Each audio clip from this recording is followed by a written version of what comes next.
ปล่อยปลงนิ่งใสภายในหนอมันทำทานรักษาศีลภาวนาอย่ารีรอบุญเกิดก่อสุขสดใสได้ถึงธรรมวันพระหรือว่าวันธรรมสวนะหรืออีกเรียกเองนะว่าเป็นวันอุโบสถศีลหรือถ้าเกิดว่าคนในท้องถิ่นในศาสนายังไม่มีเมื่อพระเจ้าพิมพิสารได้ดำริอย่างนี้แล้วก็เข้าเฝ้าพระพุทธเจ้าแล้วพระพุทธองค์จึงทรงอนุญาตให้มีการประชุมพระสงฆ์ในวัน8 ค่ำในวัน15 ค่ำจะเป็นวันขึ้นวันแรมแล้วก็อนุญาตให้ภิกษุสงฆ์ประชุมสนทนาพร้อมทั้งแสดงพระธรรมเทศนาให้แก่ประชาชนให้แก่ศรัทธาญาติโยมให้แก่อุบาสกอุบาสิกาที่ได้มาที่วัดที่ได้มาทำกิจในทางพระพุทธศาสนาโดยตามพระไตรปิฎกเรียกกันว่าเป็นวันอุโบสถนะเรียกกันว่าเป็นวันอุโบสถหรือเป็นวันที่มีการลงอุโบสถในวันขึ้นแรม14 ค่ำ15 ค่ำก็แล้วแต่กรณีหลังจากนั้นเนี่ยพุทธศาสนิกชนจึงถือเอาวันดังกล่าวเป็นวันธรรมสวนะสืบกันมาโดยจะเป็นวันสำคัญที่ชนจะไปประชุมกันในการรับฟังพระธรรมเทศนาจากพระสงฆ์ที่วัดในประเทศไทยก็คือมีปรากฏหลักฐานว่าประเพณีเกี่ยวข้องกับเรื่องของวันพระมาตั้งแต่สมัยโน้นสุโขทัยนะซึ่งถือว่าเป็นเมืองเก่าในยุคโบราณในเมืองล้านนาหรือในทางภาคเหนือวันพระในปัจจุบันนั้นคงเหลือธรรมเนียมที่ปฏิบัติอยู่แต่เฉพาะประเทศที่นับถือพระพุทธศาสนาคือที่เป็นฝ่ายเถรวาทเช่นจะเป็นประเทศศรีลังกาประเทศพม่าประเทศไทยประเทศลาวและประเทศเขมรแต่ถ้าเป็นในอดีตประเทศเหล่านี้ก็ถือว่าวันพระเป็นวันหยุดราชการซึ่งรวมทั้งประเทศไทยของเราด้วยนะเมื่อก่อนยุคต้นเนี่ยตั้งแต่สมัยต้นเลยจะเป็นราชการ1 2 3 4เนี่ย5เนี่ยก็ถือว่าให้มีการหยุดราชการนะโดยพุทธศาสนิกชนเถรวาทนั้นนับถือว่าวันนี้เป็นวันสำคัญที่จะถือโอกาสในการที่จะพากันไปวัดนะเพื่อได้ทำบุญถวายภัตตาหารแด่พระสงฆ์และก็รับฟังพระธรรมเทศนาสำหรับผู้ที่เคร่งครัดในทางพระพุทธศาสนาอาจถือศีล 8รักษาศีลอุโบสถในวันพระด้วยนอกจากนั้นเนี่ยชาวพุทธยังถือว่าวันพระไม่ควรทำบาปใดๆโดยเชื่อกันว่าการทำบาปหรือไม่ถือศีล5ศีล8ในวันพระถือว่าเป็นบาปมากกว่าในวันอื่นๆซึ่งเป็นวันปกติที่ไม่ใช่เป็นวันพระไม่ใช่เป็นวันธรรมสวนะวันพระหรือวันธรรมสวนะหมายถึงวันที่ผู้ที่ได้หมายถึงว่าผู้ที่นับถือพระพุทธศาสนาเนี่ยก็จะมีความสำคัญในการที่จะให้การปฏิบัติหรือได้มีปฏิบัติที่ได้ทำกันอย่างมากอย่างเข้มข้นกว่าที่เป็นวันปกติซึ่งแม้ว่าวันปกติพวกเราท่านทั้งหลายนั้นก็จะได้มีการทำบุญมีการรักษาศีลมีการฟังเทศน์ฟังธรรมกันอยู่แล้วก็ตามแต่วันพระ1 ใน 7 วันเนี่ยก็สละสัก1 วันเนี่ยให้มาเป็นวันที่พิเศษก็คือหยุดการงานทั้งหลายก็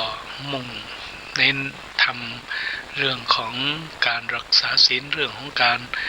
มาฟังเทศน์ฟังธรรมเรื่องของการมาเจริญสมาธิภาวนากันเต็มวันบางที่บางวัดเนี่ยก็จะมีการนอนกัน1 คืนนะ1 คืนกับ2 วันนี่ก็ถือว่าเป็นการทำกิจในทางพุทธศาสนิกชนซึ่งก็ยังมีอยู่หลาย หลายๆจังหวัดหลายๆวัดของประเทศไทยที่ได้ทำกันยิ่งโดยเฉพาะในช่วงเทศกาลเข้าพรรษา3 เดือนเนี่ยเนาะก็จะมีการนุ่งขาวห่มขาวแล้วก็มานอนวัดจำศีลในวันพระจะเป็น8 ค่ำหรือจะเป็น4 ค่ำจะเป็นข้างคืนข้างแรมก็แล้วแต่ก็จะมีการมาปฏิบัติธรรมโดยการหยุดแล้วก็ได้มาปฏิบัติในด้านเกี่ยวกับศาสนาอย่างเข้มข้นนะอย่างเข้มข้นอย่างมากนั่นก็เป็นเรื่องที่เรียกว่านี่แหละคือเป็นวันพระหรือเป็นวันธรรมสวนะทีนี้ถามว่าความสำคัญในทางพระพุทธศาสนาเนี่ยนะ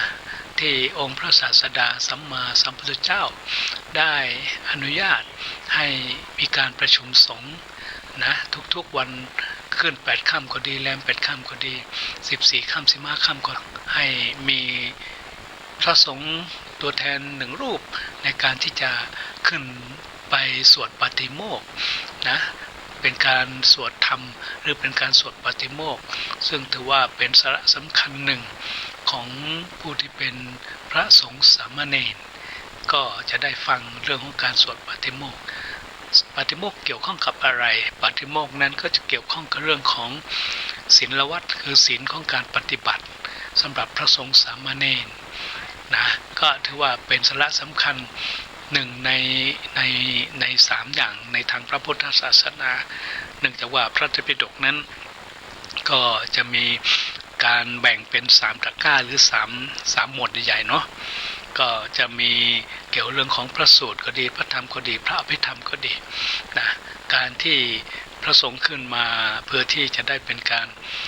สวดปาฏิโมกข์ขึ้นในวันพระก็จะเป็นการให้พระสงฆ์ทั้งหลายได้ทบทวนแล้วก็ได้จดจำเรื่องของศีลนะที่อยู่ในพระไตรปิฎกนั่นแหละจะทำให้ได้เกิดความเข้าใจจำแม่นจำได้แล้วก็จะเป็นประโยชน์ในการที่จะนำมาปฏิบัติแล้วก็นำไปเพื่อจะอบรมสั่งสอนเพื่อเป็นการได้ขัดเกลา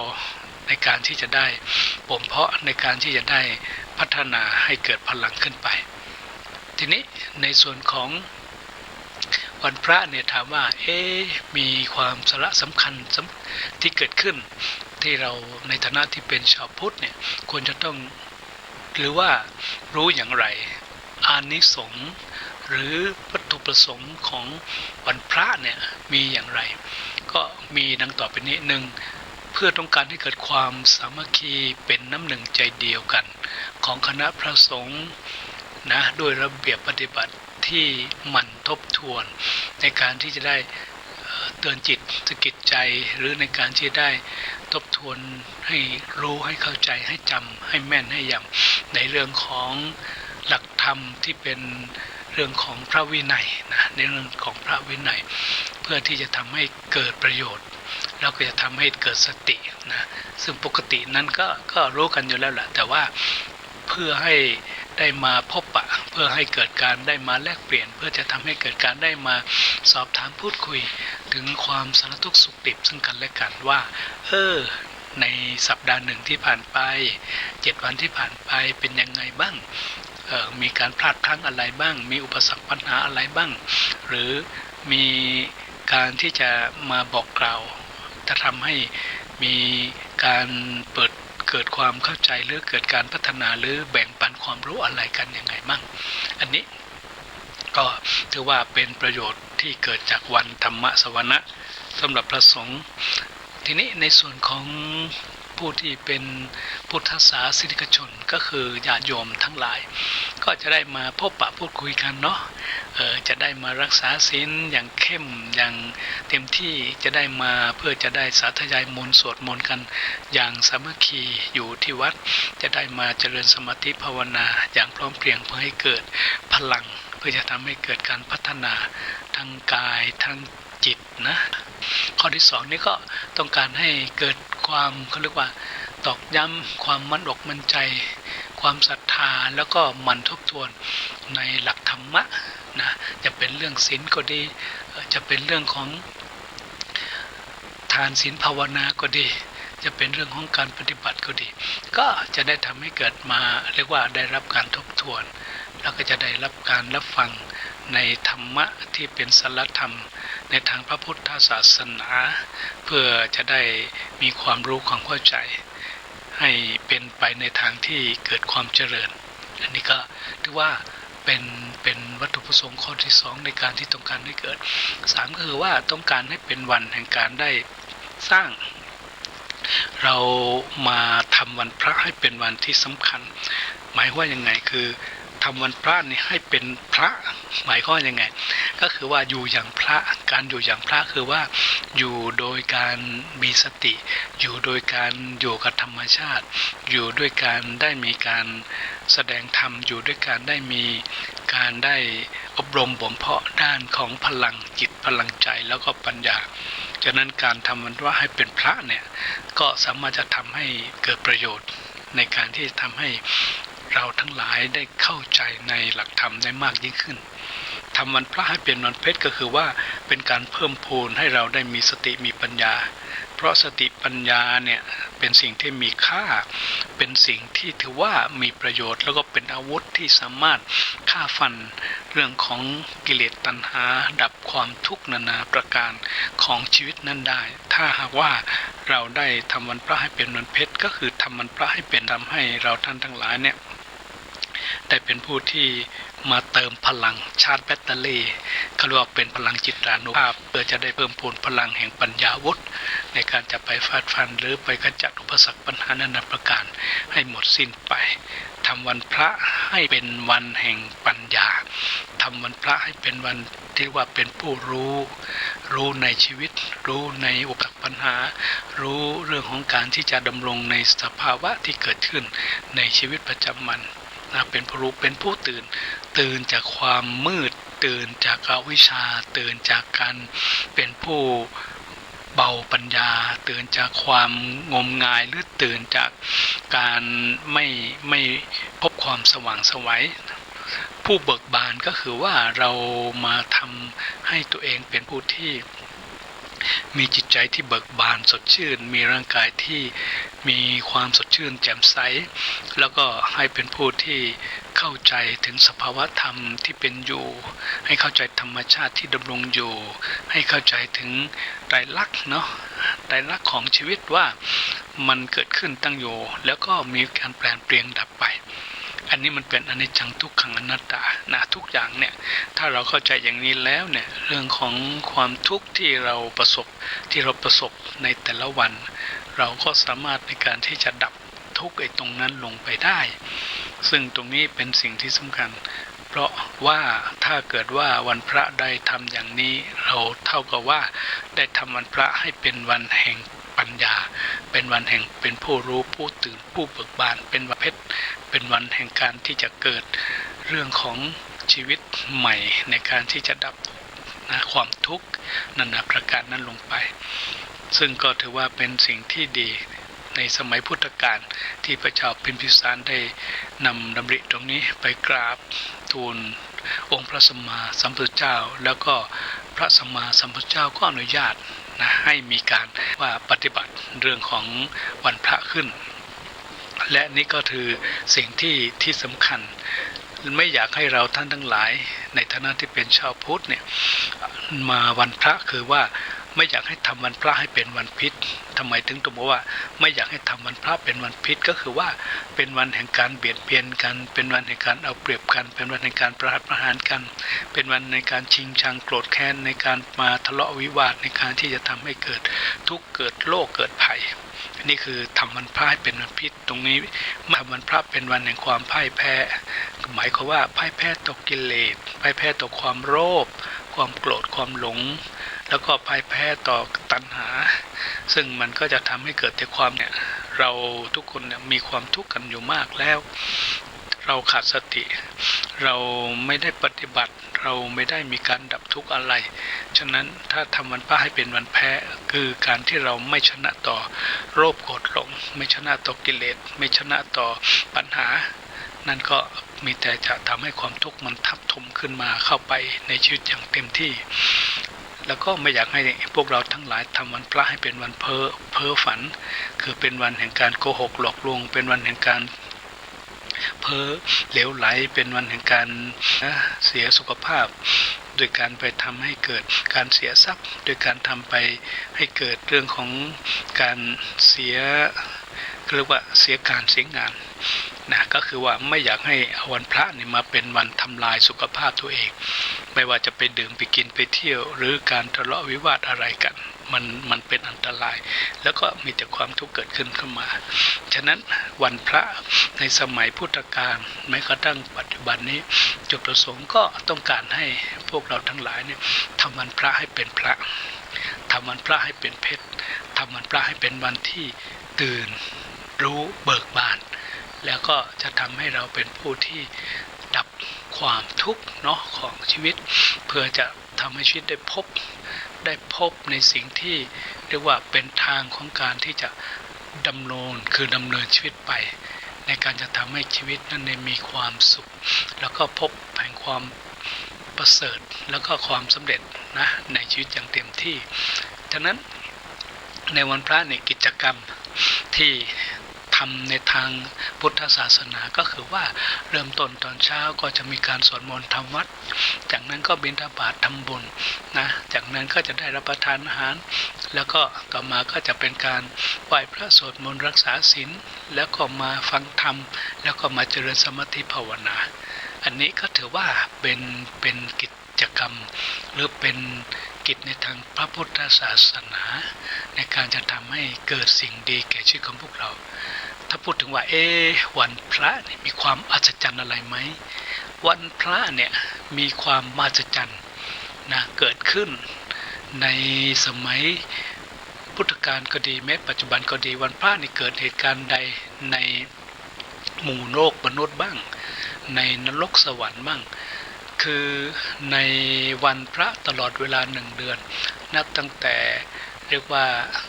คือในสมัยพุทธกาลเนาะที่มีการเรียกว่าเริ่มตั้งแต่แรมข้างขึ้นก็ดีข้างแรมก็ดี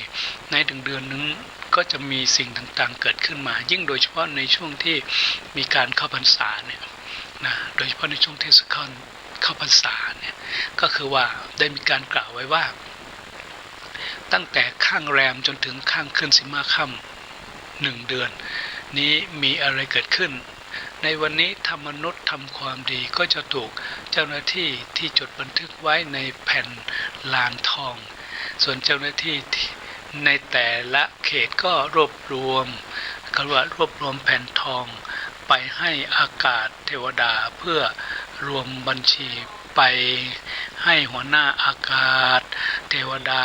แล้วก็รวบรวมไปเขาเรียกว่าท้าวจตุโลกบาลทั้ง4นำไปถวายท้าวสักกะเทวราช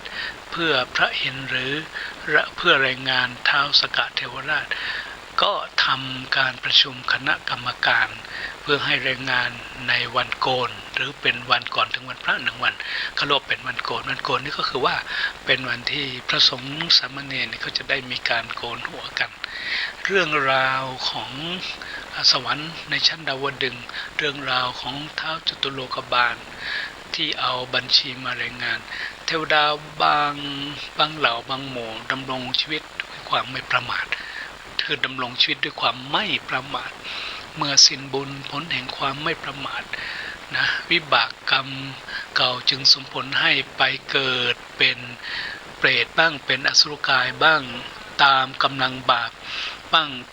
ก็ไม่เกิดเป็นสัตว์เดรัจฉานก็มีเพราะฉะนั้นท้าวสักกะเทวราชนั้นจึงสอนเอาไว้ว่าจะดำเนินชีวิตด้วยความประมาทให้ฉลาดในการดำเนินชีวิตให้ถูกต้องแล้วก็สั่งสมบุญด้วยการเจริญพุทธะเรียกว่าเป็นการเจริญในพุทธธรรมหรือในสาธยายธรรมแล้วก็เกิดไปที่จุฬาแก้วมณีหลังจากที่เรียกว่าได้หมดบุญไปเทวดาบางเหล่าบางกลุ่มนะก็ดำเนินชีวิตด้วยความไม่ประมาทเมื่อเธอสิ้นบุญนะด้วยผลอันเหลือจากกุศลกรรมในอดีตทำให้บังเกิดเป็นมนุษย์บางเทวดาไม่ประมาท มีทิพย์สมบัติมากมีการอันเป็นทิพย์ที่ประณีตแต่ไม่มัวเมามันเพิ่มเติมกุศลละกรรมด้วยการไปนมัสการพระจุฬามณีหลังจากที่ฟังธรรมในสุทธรรมสภาเสร็จแล้วเมื่อเธอหมดบุญหมดสิ้นอายุไขในภพนั้นแล้วกลับไปเป็นจุติคือกลับไปจุติในสวรรค์ชั้นดาวดึงส์อีกหรือไปเกิดในสวรรค์ชั้นที่สูงขึ้นไปตามกำลังบุญนะสรุปว่าเป็นการย้ำให้เทวดาไม่ประมาทให้เจริญพุทธานุสติอยู่เสมอหลังจากท้าวสักกะให้โอวาทเสร็จแล้วเวลาค่ำของโลกมนุษย์ท้าวสักกะจะประกาศให้แก่เทวดาที่มาประชุมที่สุทธรรมเทวสภาว่าในเวลาวันที่ผ่านมานี้คือบุญบ้างบางพวกก็ดูแลบิดามารดาบางพวกก็ทำทานรักษาศีลเจริญภาวนามีจำนวนมากน้อยเพียงใดหรือทำกุศลอะไรต่างๆที่ได้ทำกันเป็นต้นช่วงพระวันจันทร์หรือว่าพระจันทร์ขึ้นในเมืองมนุษย์จะได้ประกาศถึงมนุษย์และหมู่มนุษย์ว่าพวกไหนที่ทำบุญใหญ่ให้เทวดาทั้งหลายอนุโมทนากันถ้าช่วงใดที่มนุษย์สร้างบุญน้อยเทวดาชั้นดาวดึงส์ก็จะคุยกันไปในหมู่ของเทวดาว่าสวรรค์คงจะว่างนรกคงจะหนาแน่นหากมนุษย์ประมาทในการดำเนินชีวิตหากช่วงใดที่มนุษย์ที่ทำบุญมีจำนวนมากเทวดาต่างที่ชั้นดาวดึงส์ก็จะดีใจนะจะได้มีเขาเรียกว่ารัศมีกายก็จะแพรวๆนะเพิ่มมากขึ้นนะเพิ่มมากขึ้นก็เท่ากับว่าหมู่มนุษย์ที่ได้ทำบุญทำกุศลนั่นแหละก็จะได้ไปเกิดอยู่ในสวรรค์นะก็จะทำให้เราเทวดาทั้งหลายก็จะมีก็เรียกว่ามีความดีใจกันอันนี้ก็คือเป็นการได้กล่าวในครั้งสมัยพุทธกาลโน้นถึงบรรดาผู้ที่ได้มาปฏิบัติหรือสาธยายธรรมเนื่องในวันพระที่ได้มีการปฏิบัติกันฉะนั้นแล้วเนี่ยก็อยากจะให้เราทั้งหลายได้เข้าใจว่าสิ่งที่ได้เกิดขึ้นมานั้นอันเนื่องในวันพระนั้นเป็นสิ่งที่สำคัญเพราะเป็นวาระเป็นสิ่งที่เราจะได้มาใช้7 วันใน1 วันมาทำให้เกิด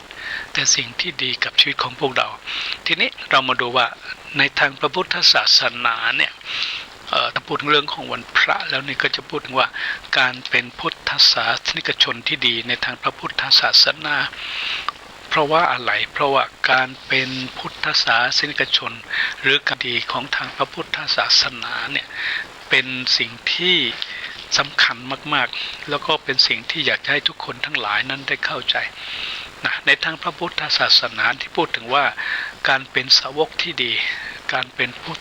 ศาสนิกชนที่ดีทำไมถึงต้องมีสาวกทำไมถึงต้องมีพุทธศาสนิกชนสาวกคือใครพุทธศาสนิกชนคือใครสาวกก็คือผู้เชื่อฟังยอมตนที่จะประพฤติปฏิบัติตามคำตรัสสาวกที่ดีคือผู้ที่สามารถดำเนินชีวิตตามในหลักธรรมของพระศาสดาไปได้เกิดจากอะไรก็เกิดจากการที่มีผู้ศรัทธาเลื่อมใสเสียสละอุทิศตนเพื่อที่จะหาแนวทางในการที่จะปฏิบัติให้พ้นจากทุกข์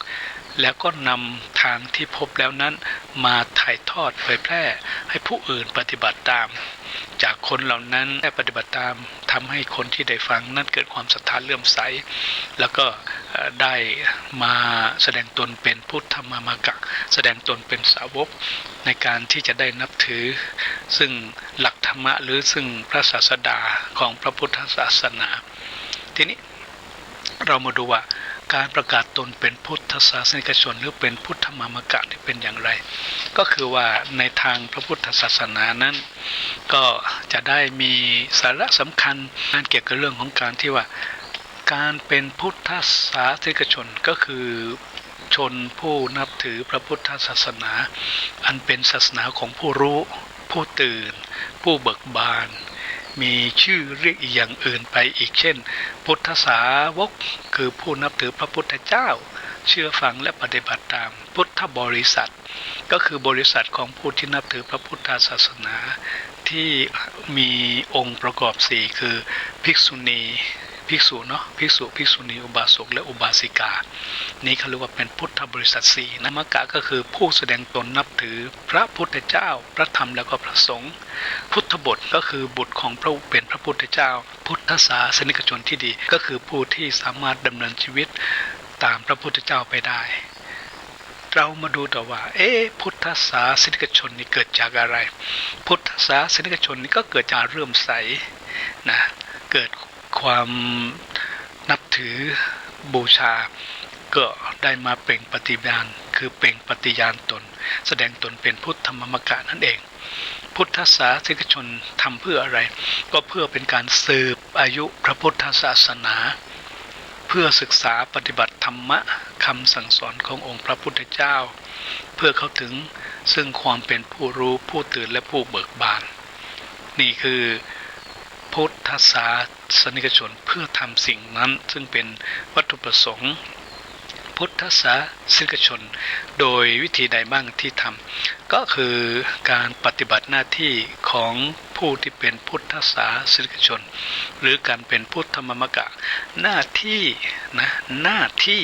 ของสาวกที่ดีหน้าที่ของพุทธศาสนิกชนที่ดีหน้าที่ของพุทธมมกะที่ดีมีหน้าที่จะต้องทำอยู่ดังต่อไปนี้ 1. เกื้อกูลพระ 2. กระทำบุญ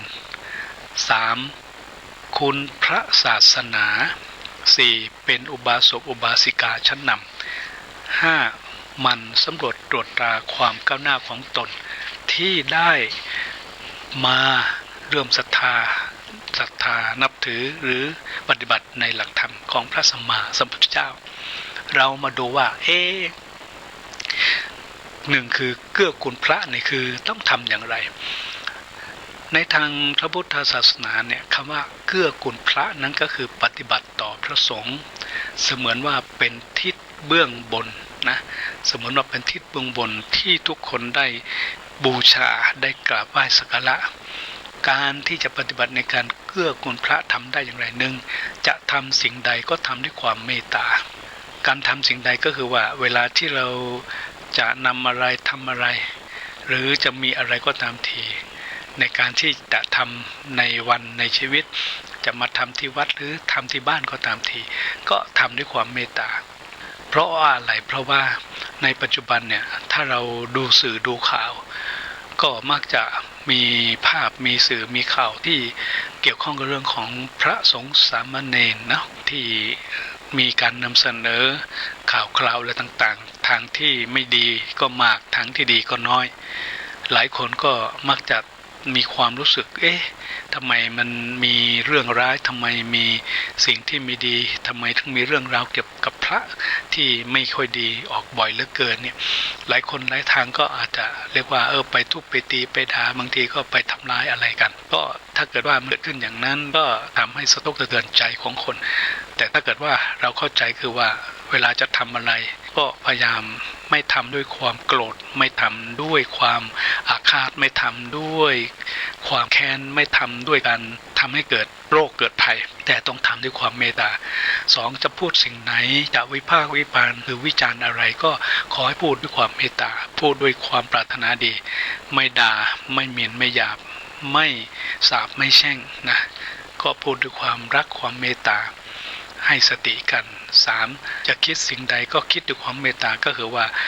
เรื่องของความคิดเนี่ยไม่ว่าเราจะคิดดีคิดไม่ดีก็ตามทีก็อยากจะให้อยู่ในหลักของความเมตตา 4. ก็คือว่าจะรับด้วยความเต็มใจเนาะจะรับอะไรก็คือรับปฏิบัติรับธรรมะรับการตักเตือนรับคำสั่งสอนก็รับด้วยความเต็มใจ 5. อุปถัมภ์ด้วยปัจจัย 4ก็มีจีวรเครื่องนุ่งห่มก็ดีอาหารบิณฑบาตก็ดีที่อยู่อาศัยที่เป็นกุฏิศาสนะก็ดีแล้วก็เป็นยารักษาโรคอันนี้ก็ถือว่าเป็นการเกื้อกูลพระสำหรับพุทธศาสนิกชนหรือพุทธมามกะที่เป็นหน้าที่ที่ต้องทำนะที่ต้องทำนอกจากนั้นแล้วก็เป็นเรื่องของการที่เราจะต้องมีความหนักแน่นมั่นคงเนาะในการที่จะ ใกล้พระนะไม่เกลียดพระไม่เบื่อพระไม่ทิ้งพระ คือในพระที่นี่ไม่ใช่ว่าเป็นพระอิฐพระปูนก็คือเป็นพระที่เป็นสมมติสงฆ์นี่แหละนะเป็นพระที่ยังมีชีวิตกันอยู่นี่แหละก็ต้องให้ความรักให้ความเมตตานะสองต่อไปคือกระทำบุญกระทำบุญในที่นี้ก็หมายว่าการทำความดีด้วยวิธีการทำนะในเรื่องของบุญนี่เรียกว่าบุญเกลียวัตถุ10อย่างด้วยกันนะซึ่งเป็นหน้าที่เนาะใน10อย่างหนึ่งคือทานนามัยทำบุญด้วยการให้ทานด้วยการแบ่งปันสิ่งของซึ่งตรงนี้ทุกเช้าทุกวันหลายท่านหลายคนก็ได้ใส่อาหารบิณฑบาตอุปถัมภ์พระด้วยข้าวปลาอาหารบิณฑบาตทุกเช้าทุกวันหรือบางคนไม่ทุกเช้าทุกวันอาทิตย์หนึ่งก็สักวันหนึ่ง2 วันหรือวันเว้นวันหรือทุกๆวันพระเหล่านี้เป็นต้นอันนี้เขาเรียกว่าเป็นการทานนามัย2ศีลละไมก็คือทำบุญด้วยการรักษาศีลยิ่งโดยเฉพาะในวันพระเนี่ยเราก็ได้มารักษาศีลกันที่วัดถ้าเกิดว่าจะรักษาศีลที่บ้านที่ทำงานก็ถือว่าเป็นการทำบุญด้วยการรักษาศีลการรักษาศีลถือว่าเป็นการทำบุญนะเป็นการทำบุญที่ไม่ต้องลงทุนไม่ต้องใช้เงินไม่ต้องใช้วัตถุอุปกรณ์ใดๆแต่เอาใจเอาตัวเรานั่นแหละเป็นการรักษาศีลก็เป็นการทำบุญได้3ภาวนาก็คือทำบุญด้วยการเจริญสมาธิภาวนาด้วยการสวดมนต์สาธยายมนต์แล้วก็เจริญสมาธินะในการที่เราได้ปฏิบัตินี้ก็เป็นการทำบุญที่4ก็คือว่าทำบุญด้วยอัปปัจจยานามัย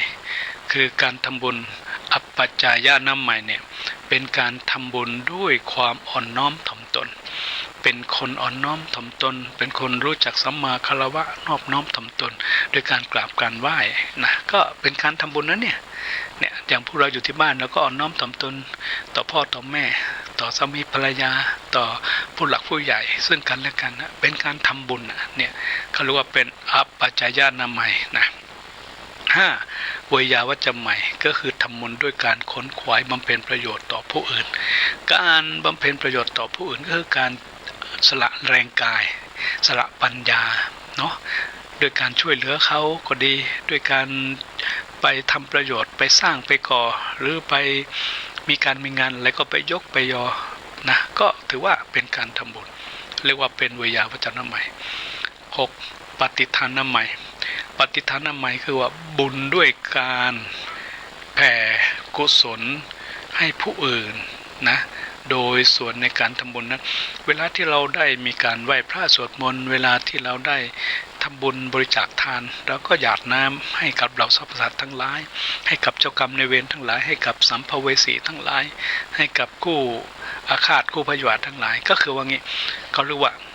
เวลาที่เรามองตัวเองเนี่ยมองเพื่อจะเตือนมองเพื่อจะอบรมเวลาเรามองคนอื่นมองเพื่อให้อภัยนะมองเพื่อให้อภัยมองเพื่อจะให้ละไม่เกิดโทษไปเกิดอาฆาตนี่คือการมองที่จะถือว่าเป็นบุญตามหลักของการทำบุญที่เป็นปฏิทานใหม่7ปัตตานุโมทนาใหม่การทำบุญด้วยการอนุโมทนาบุญก็หมายความว่าเวลาที่เห็นคนอื่นเขาทำบุญจะเป็นการไปถวายข้าวปลาอาหารทำบุญขึ้นบ้านใหม่หรือไปสร้างโบสถ์ศาลาวิหารหรือจะไปสวดมนต์ไหว้พระหรือเขาไปนั่งสมาธิภาวนาเราก็อนุโมทนาบุญเขาด้วยการยกมืออนุโมทนาสาธุนะที่ได้ไปทำบุญหรือที่เขาเอาบุญมาบอก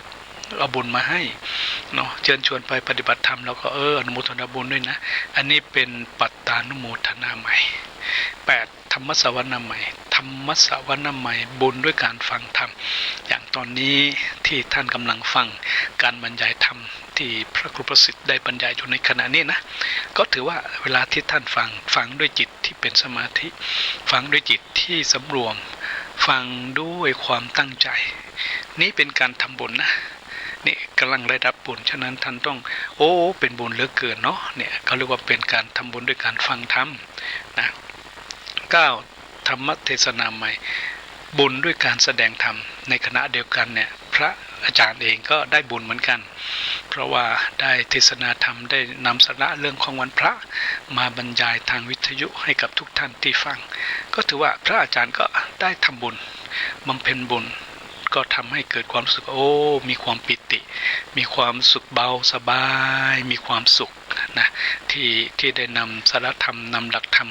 ของพระสัมมาสัมพุทธเจ้าเนี่ยมาบรรยายออกทางสถานีวิทยุให้กับพวกเราทั้งหลายได้ฟังกันนะ10ก็คือว่าทิฏฐิชุกรรม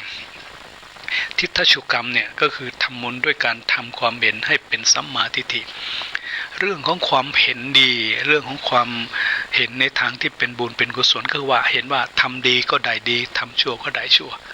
นะอันนี้เป็นความเห็นที่ถูกนะอย่าไปบอกว่าโอ้ยทำดีไม่เห็นได้ดีไม่เห็นมีความดีอะไรปรากฏถ้าคิดอย่างนั้นเรียกว่าเราก็คือว่าเรื่องของข่าวในปัจจุบันเนี่ยมันมีข่าวสารพัดข่าวมีเรื่องมากมายสารพัดเรื่องราวไม่ว่าจะเป็นเรื่องราวเกี่ยวกับวัดก็ดีเรื่องราวเกี่ยวกับพระสงฆ์สามเณรก็ดีเรื่องราวเกี่ยวกับของขลังก็ดีจะเป็นไม้เป็นหินเป็นดินอะไรต่างๆก็ดีก็คือว่าเราจะต้องเป็นคนไม่โง่ไม่งมงายเพื่อจะทำให้จิตตกมันจะทำให้สิ่งที่เป็นบุญนั้นมันก็จะหล่นหายไป5เชื่อกรรมและการกระทำของตนว่าทำดีได้ดีทำชั่วได้ชั่วคือเรื่องของกรรมนี่เป็นเรื่องสำคัญเพราะทั้งหมดทั้งหลายนะสิ่งที่เราทั้งหลายทุกคนในโลกนี้ได้รับและหนีไม่พ้นแน่นอนคือกรรมทุกคนต้องเจ็บทุกคนต้องตายทุกคนต้องแก่เมื่อเกิดมาแล้วเนี่ยไม่มีใครหนีพ้นหรอกเมื่อเกิดมาแล้วเนี่ยทุกคนต้องเจ็บไข้ได้ป่วยแน่นอนทุกคนต้องแก่ชราแน่นอนและที่สุดต้องตายไม่เคยมีสิ่งไหนเลยที่เกิดมาแล้วมันไม่แก่มันไม่เจ็บมันไม่ตายนะไม่มี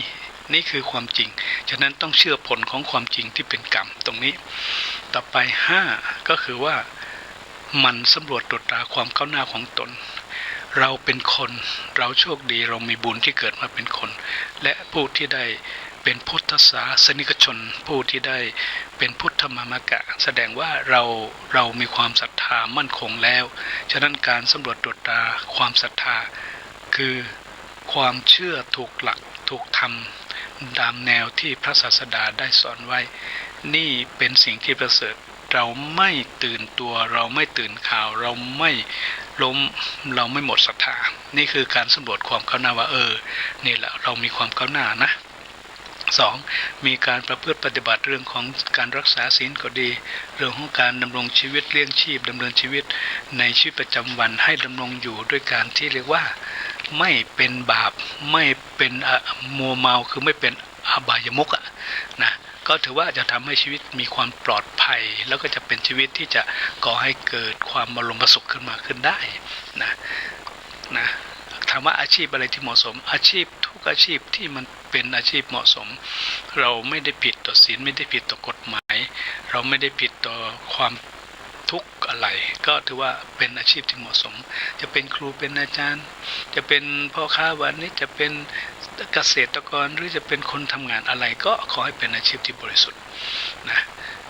ต่อไปก็คือว่าสุตะพยายามตั้งใจศึกษาหลักธรรมในทางพระพุทธศาสนาจะเป็นเรื่องของวินัยก็ดีเรื่องของอภิธรรมก็ดีเรื่องของพระสูตรพระธรรมก็ดีซึ่งก็ถือว่าเป็นหลักธรรมะของพระสัมมาสัมพุทธเจ้าในการที่พระองค์ได้เทศนาตลอด45พรรษาในการเผยแผ่พระศาสนาของพระพุทธองค์นะแล้ว4ก็คือจาคะเรื่องของความเอื้อเฟื้อเผื่อแผ่เรื่องของความเสียสละเรื่องของแบ่งปันเรื่องของกำจัดความตนีอันนี้เป็นสิ่งที่ถือว่าเราทั้งหลายได้ทำอยู่แล้วในการสำรวจตรวจตราความก้าวหน้าของตนและสุดท้ายก็คือเจริญปัญญาที่เป็นวิปัสสนาให้รู้เท่าทันโลกให้รู้เท่าทันชีวิตให้รู้เท่าทันสังคมให้รู้เท่าทันธรรมชาติที่เกิดขึ้นอยู่ในทุกวันที่เราประสบอยู่ทุกวันไม่ว่าจะเป็นการเห็นโดยการเห็นทางตาฟังทางหูลิ้มรสทางปากการได้สัมผัสทางกายแล้วก็เกิดอารมณ์ทางจิตทางใจฉะนั้นเราต้องเจริญปัญญานะเพื่อที่จะทำให้เราไม่หลงไม่ตกเป็นทาสของกิเลสไม่ตกเป็นทาสของความโกรธ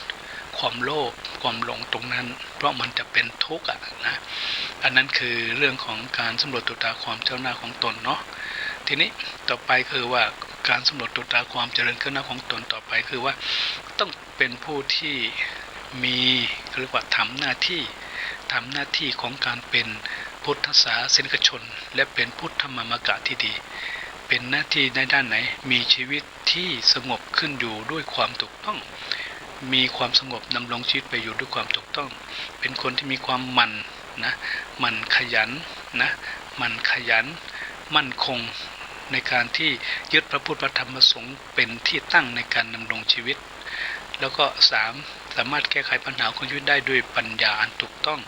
4เป็นผู้ที่เกี่ยวข้องกับความสุขสงบเย็นไปด้วยศีลสมาธิปัญญา5เป็นผู้สามารถได้รับประโยชน์สูงสุดที่มนุษย์ควรได้รับ6เป็นตัวอย่างอันดีแก่ผู้คนที่พบเห็นเพื่อทำให้เขาเกิดความศรัทธานะจะทำให้เกิดความสุข7เป็นการสืบอายุพระพุทธศาสนาให้สถาพรยืนยาว8เป็นการส่งเสริมความเจริญและความมั่นคงของชาติเนี่ยก็ถือว่าเป็นเรื่องของความดีหรือผลดีในการสำรวจตรวจตราความก้าวหน้าของตนที่จะทำให้เกิดผลดีในทางพระพุทธศาสนานะแล้วจากนั้นก็คือว่าโทษนะเราต้องรู้โทษนะโทษของการไม่เป็นสาวกที่ดีนี่เป็นโทษอะไรบ้างโทษสำหรับคนที่ไม่เป็นสาวกที่ดีไม่เป็นพุทธมามกะที่ดีคือว่า1จะมีชีวิตที่อยู่ด้วยความทุกข์ร้อนใจนี่อันตรายนะ2เป็นคนเปล่าประโยชน์เพราะขาดที่พึ่งทางใจอันถูกต้อง3ไม่สามารถแก้ไขปัญหาชีวิต